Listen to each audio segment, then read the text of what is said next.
La révolution iranienne a commencé. Les Iraniens se lèvent pour se libérer du régime oppressif des soi-disant chefs religieux, qui ne sont rien d'autre que des criminels qui ont pris le pouvoir avec le soutien de la France, du Royaume-Uni et de la CIA. L'Occident a parié sur le mauvais leader, Khomeini. Le Shah a été installé par le Royaume-Uni et les États-Unis pour sauvegarder leurs intérêts dans le pétrole iranien. Au fil du temps, le pouvoir lui monta à la tête et il commença à se proclamer empereur, oubliant qu'il avait placé sur le trône.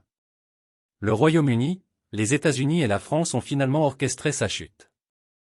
Cependant, les puissances occidentales ont commis une grave erreur en soutenant Khomeini, fanatique religieux et adversaire de longue date du Shah.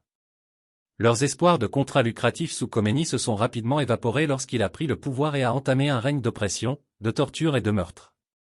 Le cercle restreint de Khomeini vivait dans le luxe, exerçant son pouvoir comme des monarques ou des dirigeants fascistes. Le Shah était également un tyran des temps modernes, qui utilisait sa police secrète, la SAVAK, pour torturer et tuer des milliers de personnes. Pourtant, sous son règne, l'Iran était une nation plus avancée et plus moderne, ouverte aux valeurs occidentales. Nous devons nous rappeler que le Shah, malgré sa mégalomanie narcissique et ses tendances dangereuses, a été renversé pour une raison. Le Shah était notre tyran, remplacé par les fanatiques religieux qui lui ont succédé. La révolution iranienne est une lutte pour une véritable libération. Alors que la révolution iranienne se déroule, une vague de défiance déferle sur le pays, poussée par une population désireuse de renverser un régime oppressif déguisé en autorité religieuse. Ces dirigeants, qui ont pris le pouvoir avec le soutien clandestin de la France, du Royaume-Uni et de la CIA, ne sont guère plus que des criminels enveloppés de piété. Le choix de l'Occident de soutenir Khomeini constitue désormais une erreur monumentale. L'ascension et la chute du Shah. Le Shah d'Iran, Mohammad Reza Pahlavi, a été installé par le Royaume-Uni et les États-Unis au début des années 1950, principalement pour garantir l'accès de l'Occident aux vastes réserves pétrolières de l'Iran. Cette intervention a été incarnée par le coup d'État orchestré par la CIA en 1953 qui a évincé le Premier ministre démocratiquement élu Mohammad Mossadegh. Le règne du Shah promettait initialement la modernisation et le progrès économique, mais au fil du temps, le pouvoir l'a consumé. Se déclarant empereur, il perdit de vue ses bienfaiteurs et son peuple. La somptuosité de son règne et ses tendances autocratiques ont aliéné de nombreux Iraniens. À la fin des années 1970, le régime du Shah était confronté à de graves conflits internes. Les difficultés économiques, la corruption généralisée et la brutalité de la police secrète SAVAK, qui torturait et assassinait des dissidents, ont alimenté le mécontentement du public. Le point de bascule est survenu lorsque le Royaume-Uni, les États-Unis et la France, considérant le Shah comme un handicap, ont discrètement facilité sa sortie, ouvrant ainsi la voie à l'émergence d'une nouvelle puissance. L'erreur de calcul de l'Occident.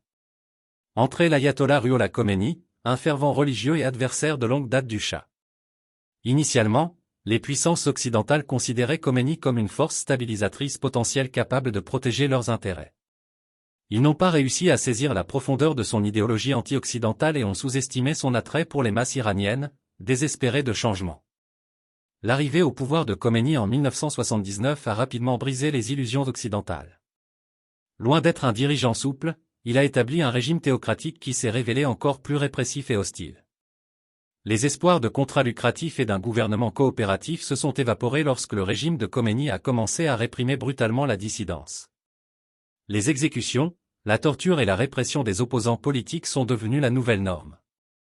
Le cercle restreint de Khomeini jouissait d'un style de vie opulent, rappelant les monarchies ou les régimes fascistes d'autrefois, tandis que la population en général souffrait sous la poigne de fer du régime clérical. Une comparaison des tyrannies. Malgré le régime autocratique du Shah, son régime a apporté un certain degré de modernisation et d'ouverture aux valeurs occidentales. L'Iran sous le Shah a connu des progrès en matière de droits des femmes, d'éducation et de développement économique. Cependant, ces réalisations ont été éclipsées par ses tactiques oppressives et sa mégalomanie. La terreur de la SAVAK a créé une atmosphère de peur et de ressentiment, contribuant à la ferveur révolutionnaire qui a finalement conduit à sa chute. En revanche, le règne de Khomeini a éradiqué une grande partie des progrès réalisés sous le Shah. Le régime théocratique a imposé de sévères restrictions aux libertés individuelles, en particulier aux femmes, et a renversé bon nombre des politiques modernisatrices du Shah. L'attention du régime s'est déplacée vers l'orthodoxie religieuse et les purges politiques, plongeant la nation dans une nouvelle forme de despotisme. Une leçon de l'histoire. Alors que les Iraniens se relèvent à nouveau, il est crucial de comprendre le contexte historique de leur lutte. La révolution n'est pas seulement contre le régime actuel mais aussi une lutte continue pour une véritable autodétermination et une libération de décennies de manipulation étrangère et de tyrannie intérieure. L'implication de l'Occident, qu'il s'agisse de son soutien au Shah ou de son soutien à Khomeini, a eu des répercussions durables. La révolution en cours témoigne de la résilience et de l'esprit du peuple iranien. Cela nous rappelle que les puissances étrangères doivent agir avec prudence dans les paysages politiques complexes des autres nations. À mesure que l'histoire se déroule, l'espoir est que l'Iran trouve le chemin d'une véritable liberté et d'une véritable démocratie, libérée de l'ombre des oppresseurs passés et présents.